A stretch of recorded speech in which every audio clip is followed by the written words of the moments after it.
Assalamualaikum warahmatullahi wabarakatuh. Alhamdulillah hamdan katsiran tayyiban mubarakan fihi mubarakan alaihi kama yuhibbu rabbuna wa yarda.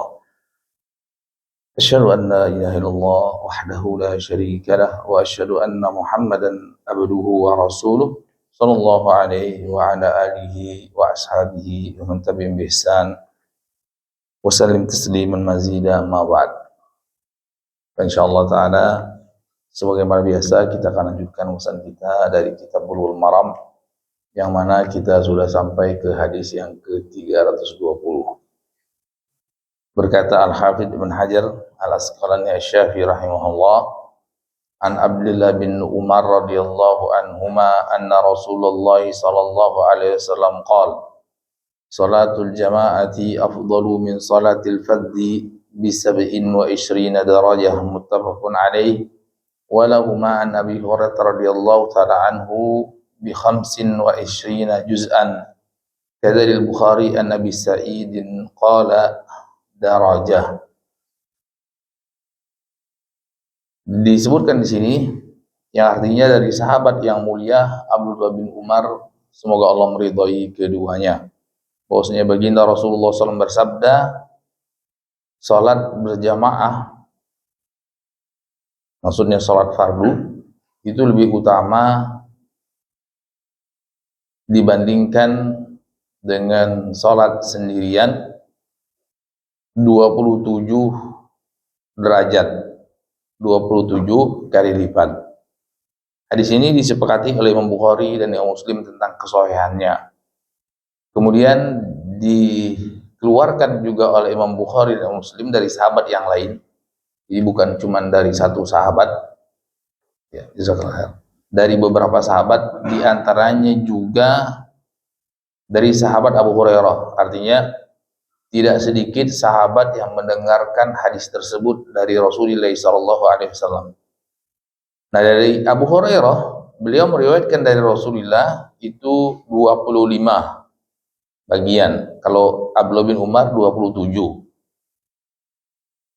Adapun riwayat ada lagi sahabat yang lain, Abu Sa'id, diriwayatkan oleh Imam Bukhari. Jadi ada bagian, ada derajat. Intinya kelipatan. Jadi sholat berjamaah berlipat-lipat kali pahalanya dibandingkan sholat sendirian.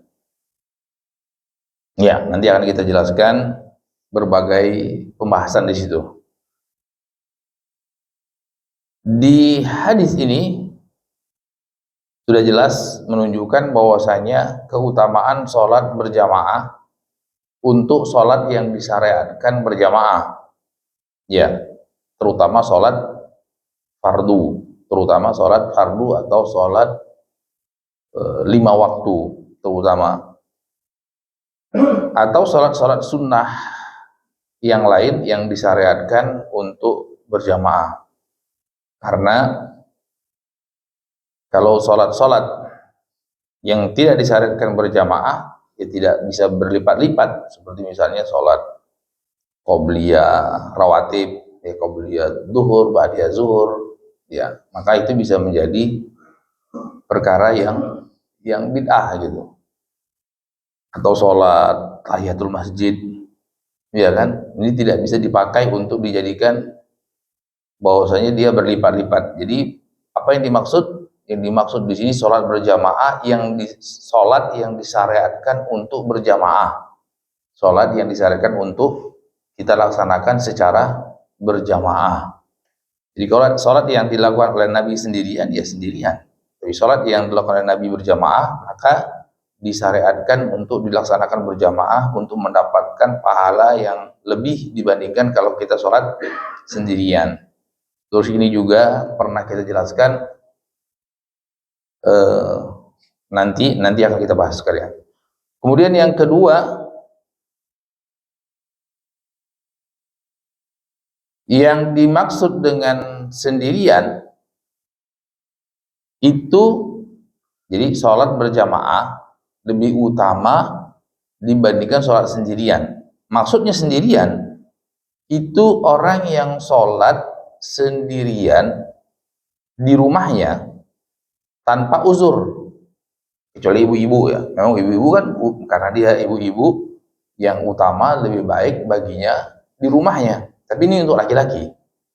Adapun orang yang punya uzur, ya pahalanya sama.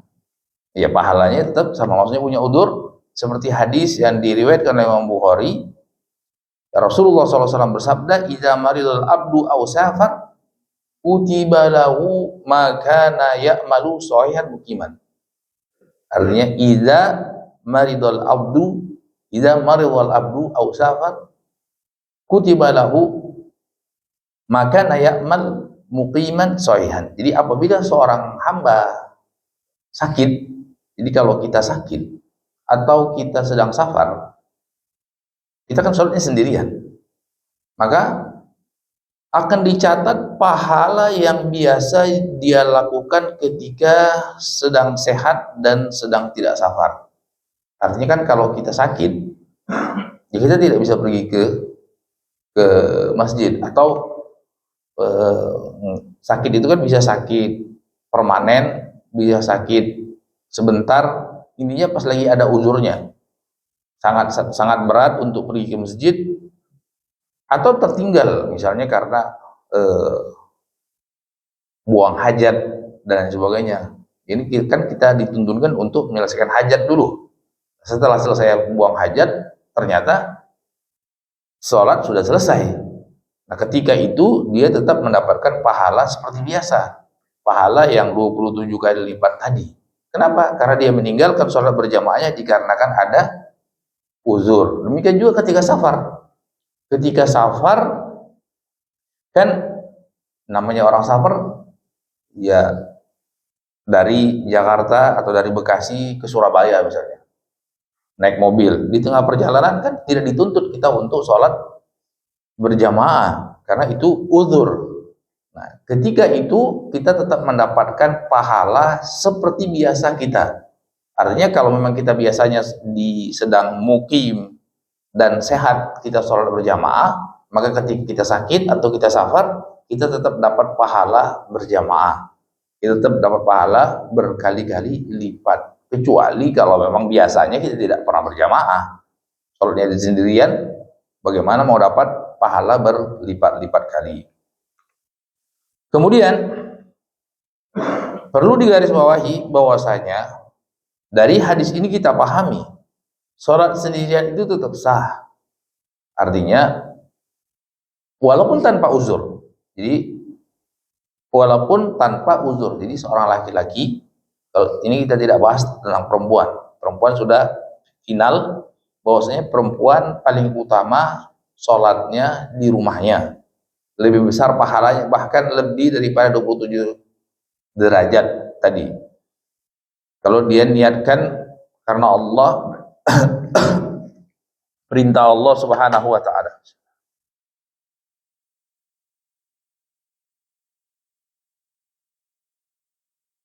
Nah, tadi sudah kita sebutkan bahwasanya sholat sendirian itu tetap sah di rumah tanpa uzur. Jadi ada seorang laki-laki tanpa uzur, dia bisa ke masjid, tapi dia tidak mau ke masjid. Dia mencukupkan sholat di rumahnya. Apa hukum sholatnya? Sholatnya tetap sah. Ini pendapat yang tengah-tengah. Pendapat yang tengah-tengah, sholatnya tetap sah.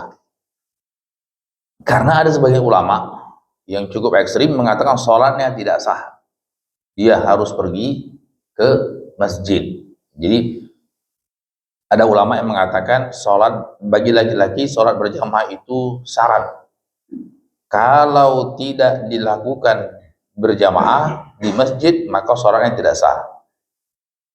Pendapat yang kebanyakan, sholat berjamaah itu sunnah, dilakukan di rumah tetap sah. Pendapat yang ketiga tengah-tengah. Pendapat yang ketiga itu dia sholat berjamaah itu wajib. Nah, cuman mereka yang pendapat ketiga ini ada selisih paham sedikit. Ada yang mengatakan wajib ain, fardu ain, ada yang mengatakan wajib kifayah atau fardu kifayah. Nah, tapi kalau dilaksanakan di rumah tetap sah. Dilaksanakan di rumah tetap sah. Sebagaimana hadis tadi mengatakan seperti itu. Iya, berjamaah itu bukan syarat sahnya sholat. Bahwasanya sholat sendirian itu tetap sah.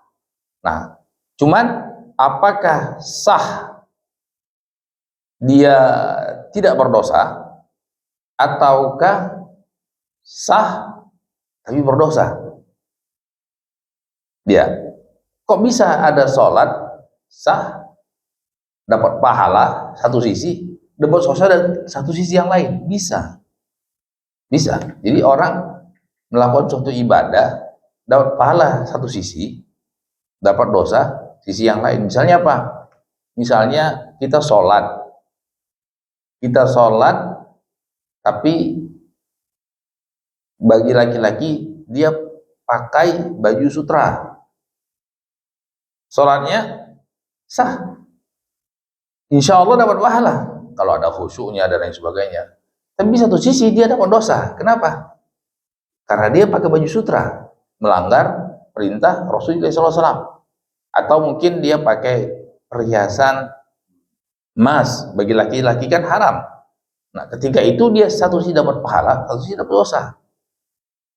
Yang paling nampak dan kentara suatu ibadah kita lakukan berpahala, satu sisi dapat dosa, seperti misalnya apa?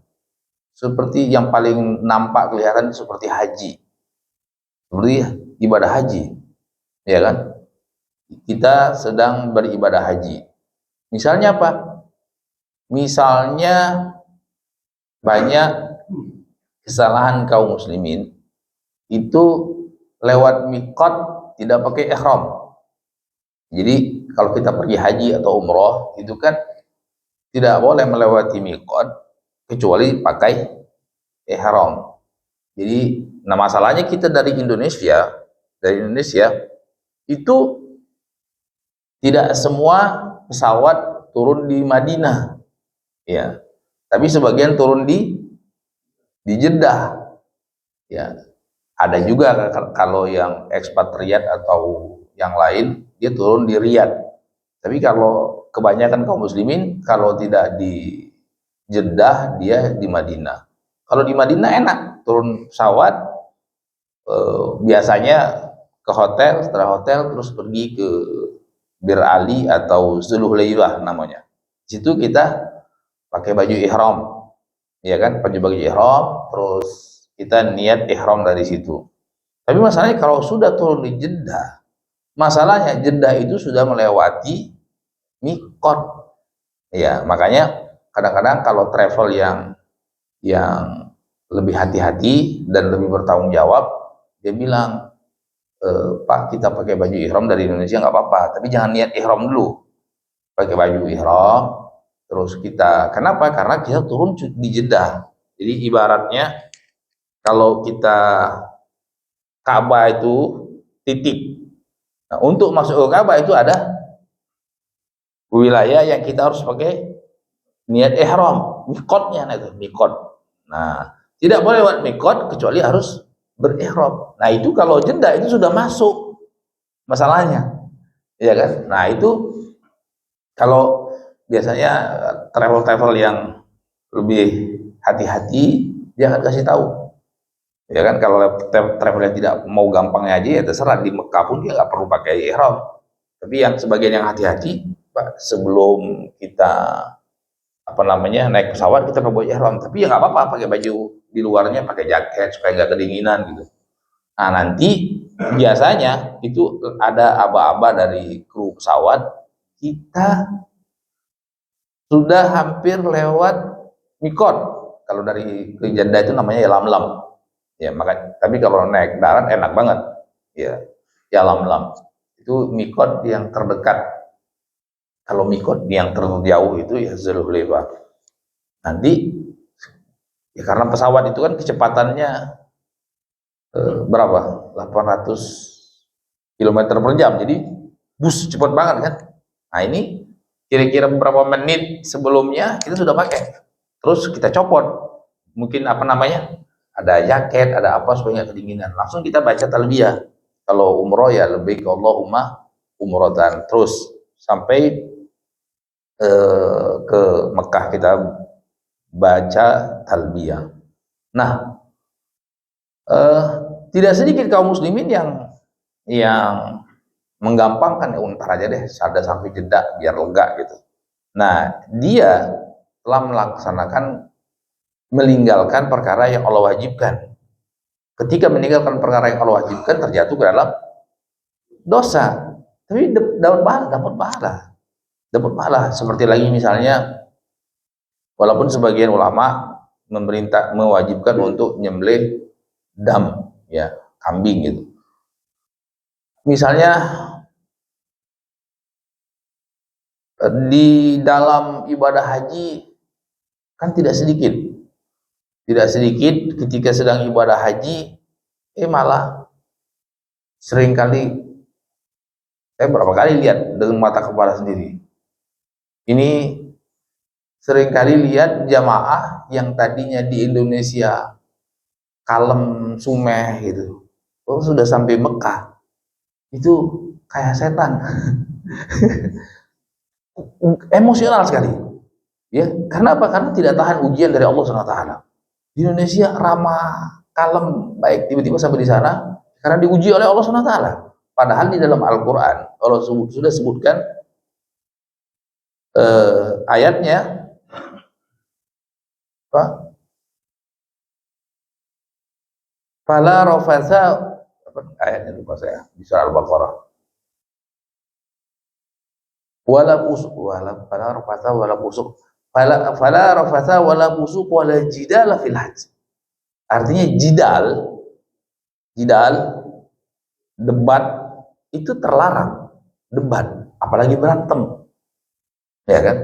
Tapi kok gampang banget kalau sudah haji atau umroh orang berantem gitu, ya kan? Dilarang itu, dilarang. Artinya kalau mau debat ntar deh, setelah selesai ibadah haji, selesai ibadah umroh, kita diskusi lagi gitu loh. Tapi ini kok orang gampang banget, gampang debat, gampang emosi, gampang marah-marah, sering sekali ujian dari Allah SWT. Nah ini kan ada hadisnya juga. Man hajja walam yarfus walam yafsuk roja'a, ya, kayaumin waladu. Barang siapa yang haji itu betul-betul khusyuk, betul-betul tidak melaksanakan pelanggaran-pelanggaran, maka pahalanya, dosanya berguguran seperti dia baru dilahirkan. Dilahirkan fitrah, nggak bawa dosa dia. Tapi kan berarti apa? Ada orang yang ketika pergi haji totalitas diampunkan oleh Allah sampai seperti baru lahir gitu loh.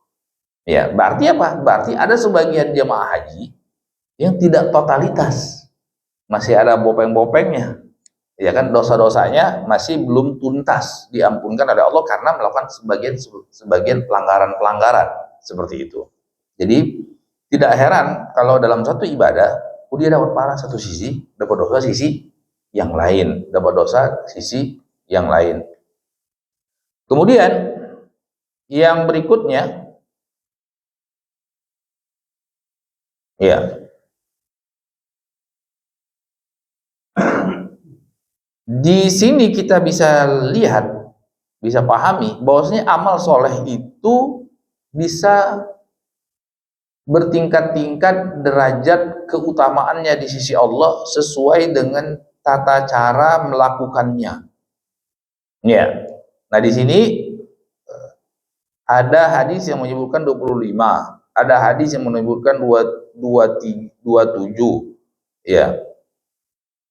Ada yang kurang, ada yang lebih. Kan tidak semua orang yang sholat berjamaah pahala yang 27. Ya kan? Ya, ini menunjukkan kelebihan. Nanti akan ada faktor-faktor yang lain, variabel-variabel yang lain yang menyebabkan dia bertambah dan berkurang. Iya, nanti kita sebutkan. Seperti itu. Ini dari satu sisi, yaitu bagi laki-laki yang melaksanakan di masjid secara berjamaah. Nah, Bisa juga karena tadi kita sebutkan karena faktor yang lain. Bukan cuma 27, bisa jadi 270, bisa lagi 2700, bisa jadi 27 juta. Bisa perbedaan satu sama lainnya. Dengan apa? Terutama yang berkaitan dengan amalan hatinya. Iya kan? Terutama yang berkaitan dengan amalan hatinya. Kata ulama, bisa jadi seorang itu sholat berjamaah, bersebelahan, berjamaah. Misalnya sama-sama sholat pertama, sama-sama di belakang imam misalnya. Ya, bacaannya sama, gerakannya sama, sama semuanya. Tapi pahala di sisi Allah seperti langit dan bumi. Kalau langit dan bumi kan tidak bisa dibandingkan, tidak bisa dibandingkan. Ya, bukan cuman itu kan bukan cuman 27 derajat kalau seperti itu. Mungkin 27 miliar atau 27 triliun wallahu alam. Perbandingan antara bumi dan langit yang tidak bisa dibandingkan. Kenapa? Karena tadi ya mungkin kerinduan dia kepada Allah yang lebih, rasa takut dia kepada Allah yang lebih, harap dia terhadap rahmat kasih sayang Allah yang tinggi dan lain sebagainya. Ya. Nah, ini faktor yang membedakan satu sama lain. Jadi sholat itu ya bukan cuman bacaan ataupun gerakan ataupun energi dan kalori yang kita bakar gitu. Jadi semakin banyak energi dan kalorinya yang kita bakar, semakin besar pahalanya, belum tentu. Ya kan? Sama seperti analoginya sama seperti sedekah, ya kan? Iya. Rasulullah SAW membandingkan. Jadi suatu kali orang itu harus mengukur dirinya. Jadi suatu kali ada perselisihan antara sahabat Khalid bin Walid dengan sahabat Abdurrahman bin Auf. Ini sama-sama pahlawan Islam, sama-sama tinggi derajatnya dan mulia di sisi Allah. Nah, cuman Rasulullah SAW hendak menunjukkan masing-masing sahabat dengan kondisi posisi masing-masing. Jadi Rasulullah menegur Khalid bin Walid, ya kan, yang terkenal sebagai panglima perang, pahlawan Islam, Saifullah, pedangnya Allah SWT yang terhunus terhadap orang-orang kafir. Sekian banyaklah keutamaannya yang dimiliki Khalid bin Walid. Nabi bersabda, "Lau anfaqa ahadukum mithla urin dhahaban la ya'dilu mudda ahadikum wala nasifa." Engkau wahai Khalid, dan orang yang setingkat engkau dalam keimanannya, sekalipun engkau berinfak sebesar gunung Uhud emas, gunung Uhud anggaplah itu jadi emas, besar kan? Sekian juta ton itu. Ketika engkau berinfak sebesar itu tidak akan bisa menandingi pahalanya orang seperti Abraham bin Auf. Ya, Abraham bin Auf. Walaupun dia cuma berinfak segenggam muddah, bahkan separuhnya, tidak separuhnya. Itu kan enggak, perbandingannya seperti apa tuh? Beberapa gram dengan jutaan gram atau jutaan ton gitu. Ya kan? Dahsyat itu. Padahal sama-sama dicintai Allah. Iya kan? Sama-sama sahabat yang mulia, sama-sama muhajirin. Cuma memang kalau Abdurrahman bin Auf muhajirin awalin, kalau Khalid bin Walid muhajirin yang berhijrah dari Mekah ke Madinah tapi agak belakangan.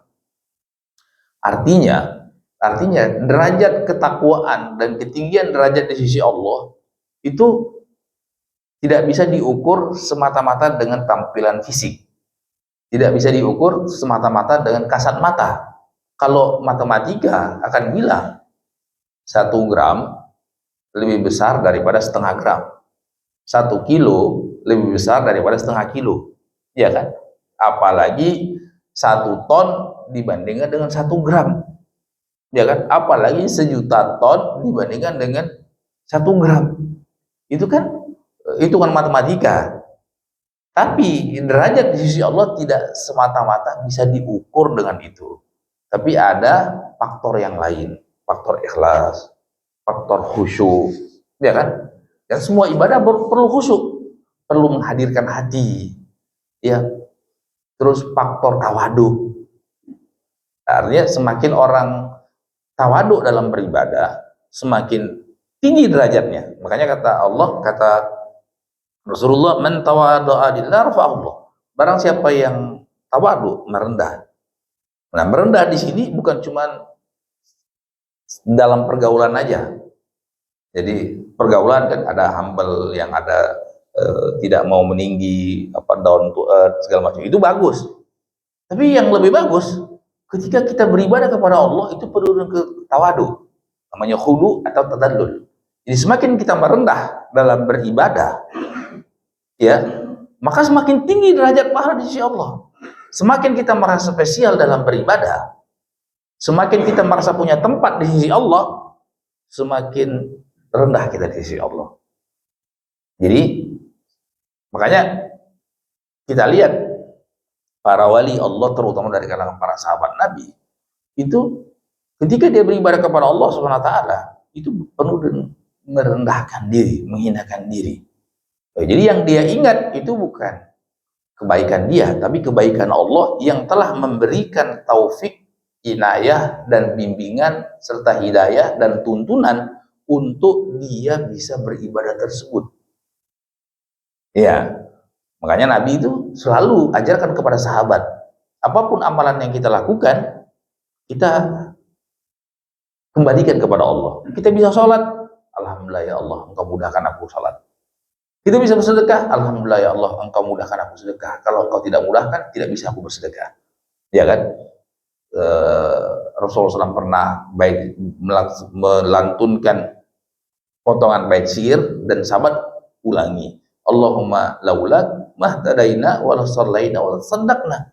Ya Allah, kalaulah bukan semata-mata karena kebaikanmu, karena karuniamu, karena kemudahan darimu, karena taufik dan hidayahmu, tidak mungkin kami dapat hidayah, tidak mungkin kami bisa sholat, tidak mungkin kami bisa bersedekah. Jadi yang dia ingat ketika dia beramal soleh, cuman Allah SWT. Engkau ya Allah, bukan aku ini ya Allah. Ya kan? Engkau ya Allah yang menggerakkan aku untuk sholat. Betapa banyak orang yang tidak engkau gerakkan. Engkau ya Allah yang menuntun aku untuk aku mendapatkan suatu ma'rifah. Jadi ma'rifah itu kadang-kadang dalam hati kita itu ada penjelasan-penjelasan, ada tambahan wawasan tentang kebaikan Allah, tentang kasih sayang Allah, tentang sifat-sifat yang membuat kita semakin mencintai Allah SWT, semakin bergantung, semakin tawakal kepada Allah. Bukan otak kita, tapi Allah yang bukakan itu pintu hati kita, melapangkan dada kita, sehingga apa? Sehingga tumbuh kesabaran, tumbuh kesadaran, semakin kuat keyakinan kepada Allah, dan seterusnya. Jadi itu makanya pembahasan tauhid itu pembahasan yang tidak ada habis-habisnya, dan ibadah secara fikih itu gampang menjelaskannya. Sesuatu yang kasat mata itu gampang menjelaskannya, ya kan? Dan gampang kita pelajari. Bagaimana cara bacaannya? Gampang. Bagaimana cara gerakannya? Relatif gampang. Tapi kalau harus menyentuh ruang-ruang bagaimana mencintai Allah, itu kan sesuatu yang tidak konkret. Iya, abstrak. Ukurannya tinggi, harus tawadu, harus merendah, harus menghinakan diri, harus menghibah di hadapan Allah SWT, harus memunculkan rasa cinta, takut, harap. Itu ruang-ruang yang semakin digali semakin luas dia. Ya, jadi tauhid itu semakin digali semakin luas. Tapi kalau fikih ada standarnya, udah. Bacaannya itu aja. Kita tambah bid'ah, ya kan? Gerakannya itu aja. Takbiratul ihram ya udah sekali, Allahu Akbar. Nggak bisa Allahu Akbar, Allahu Akbar, Allahu Akbar, Allahu Akbar sampai 10 kali. Satu aja dapat pahala, apalagi 10 dong. Ya kan? Nggak bisa seperti itu. Tapi yang namanya rasa takut kepada Allah, 100 bagus, 200 lebih bagus, 2 juta semakin bagus. Ya kan? Sulit kan ukurnya seperti itu. Nggak usah satu sama orang lain, kita sendiri. Kita sendiri. Sholat subuh hari ini, sholat subuh kemarin lusa, kemarin lalu, atau besok, itu kan beda-beda kita. Hadir hati kita sendiri loh, apalagi satu orang dengan yang lainnya. Ya, padahal bacaan kita sama, gerakan kita sama. Jadi kalau masalah mau didetailkan seberapa tinggi derajat pahala kita kita di sisi Allah itu banyak sekali faktor yang menentukannya. Tapi kalau belajar fikih itu cuma sekedar ini sah, kalau sah berarti tidak usah mengulangi. Ini tidak sah berarti harus diulangi. Ya, seperti itu. Jadi belajar fikih yang berkaitan dengan sah atau tidak sah itu relatif mudah. Jadi sekedar hafal, sekedar pelajari apa bacaannya, apa gerakannya, selesai. Iya kan? Selesai. Kategorinya sah. Apa dapat pahala atau tidak? Wah, itu nanti. Itu ada ikhlas, ada tawadu, ada tadallul, ada khauf, ada roja. Lain lagi itu ceritanya. Pembahasannya lain lagi. Tapi harus disinggung. Harus disinggung karena itu suatu hal yang keterkaitan. Ngapain kita beribadah kalau tidak diterima Allah? Kalau cuma sekedar sah gitu, kan rugi dong. Ya kan? Ibadah sah sah pahala wallahu alam. Ya kan sayang. Artinya kita beribadah ya pengen dapat pahala dari Allah SWT. Pengen dapat pahala dari Allah. Pahala dari Allah SWT itu bukan cuma identik oh nanti di sorga dapat ini, di sorga ini dapat ini. Tidak seperti itu. Pahala yang paling besar yang dirasakan oleh seorang hamba itu bagaimana adanya keterkaitan hubungan antara saling mencintai antara seorang hamba dengan Allah. Ya kan? Rasulullah SAW bersabda, "Man ahabba lika Allah, ahabba ahabba Allah liqa'ahu." Ya, artinya barang siapa yang semakin rindu dia dalam beribadah kepada Allah, rindu dia untuk berjumpa dengan Allah, maka Allah pun rindu untuk berjumpa kepadanya. Ya kan? Tapi barang siapa yang benci, tidak mau berjumpa dengan Allah, maka Allah pun benci untuk berjumpa dengannya. Jadi artinya ada orang melakukan suatu amalan, itu bukan dapat cinta Allah, tapi dapat kebencian dari Allah. Sebaliknya ada orang yang melakukan amalan, semakin dia beramal, semakin dicintai Allah. Iya kan? Nah ini apa namanya, lautan yang tiada bertepi. Artinya semakin dipelajari, semakin dalam. Semakin dipelajari, semakin dalam hal-hal yang berkaitan dengan bagaimana amalan itu bisa diterima, sedikit banyaknya di sisi Allah SWT, faktor yang sangat luas. Ya, tidak cukup dengan soal pergi datang berjamaah, tapi faktor yang sangat luas yang tempatnya bukan di pembahasan kitab fikih, tapi pembahasan kitab tauhid. Ya. Kemudian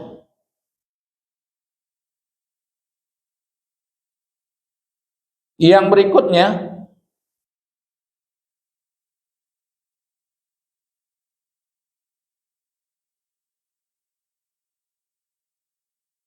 hadis ini tidak menunjukkan wajibnya sholat berjamaah, sebagaimana juga tidak menunjukkan tidak wajibnya. Ya kan? Jadi orang berdalil hadis itu menunjukkan wajibnya sholatnya, salah. Ada juga orang yang berdalil hadis ini tidak menunjukkan wajibnya, juga salah. Karena hadisnya cuma cerita tentang pahala. Kan tidak menyinggung wajib atau tidak wajib. Ya tidak? Iya. Jadi maksudnya berdalil itu harus pas gitu loh. Ya kan? Kalau dikatakan hadis ini menunjukkan pahala yang berlipat untuk orang yang berjamaah. Benar, benar. Nah, itu dia. Jadi jangan dipakai ke tempat yang tidak pas. Karena hadis ini ada yang memahaminya tentang wajibnya, ada yang memahami tentang tidak wajibnya. Maka dikatakan oleh tidak sedikit ulama, banyak ulama yang mengatakan enggak, hadis ini cukup menunjukkan tentang keutamaannya, pahala yang lebih bagi orang yang sholat berjamaah. Hadis ini tidak menyinggung wajib atau tidak wajib. Kalau perihal wajib atau tidak wajib, kan ada ulama yang mengatakan tidak wajib. Ada dalil yang lain, bukan dalil ini. Ada ulama yang mengatakan wajib, jangan dengan dalil ini, dengan dalil yang lain. Seperti itu. Biar pas gitu.